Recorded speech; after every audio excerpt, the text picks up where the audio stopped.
Hi friends, మీకు body language అంటే ఏమిటో తెలుసా? మన మనసులో ఏముందో దాన్ని ఎదుటి వారికి చెప్పేందుకు భాష ఉపయోగపడుతుంది. కానీ శరీరానికి కూడా ఒక భాష ఉంటుంది.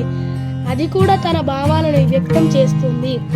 మాట్లాడటం ద్వారా కాకుండా శరీర కదలికల వల్ల కూడా ఎదుటి వారిని ఆకట్టుకోవచ్చు. దీనినే బాడీ లాంగ్వేజ్ అంటారు.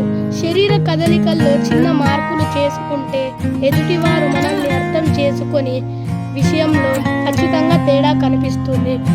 ఉదాహరణకు, వెనుక చేతులు పెట్టుకొని తలపైకి ఎత్తి గంభీరంగా నెమ్మదిగా నడుస్తుంటే గర్వం కలవారిలాగా కనిపిస్తాం.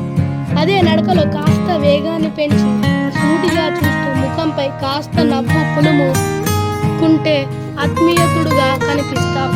మాట్లాడేటప్పుడు ఎదుటి వ్యక్తి ముఖంలోకి కాకుండా వేరే వైపు చూస్తే ఆ వ్యక్తి మాటలను నమ్మటం లేదన అర్థం. మాట్లాడేటప్పుడు ఎదుటి వారిని కళ్ళల్లోకి చూడటం అనేది నమ్మకాన్ని సంకేతం. అందుకే బాడీ లాంగ్వేజ్ యూజ్ చేస్తాం.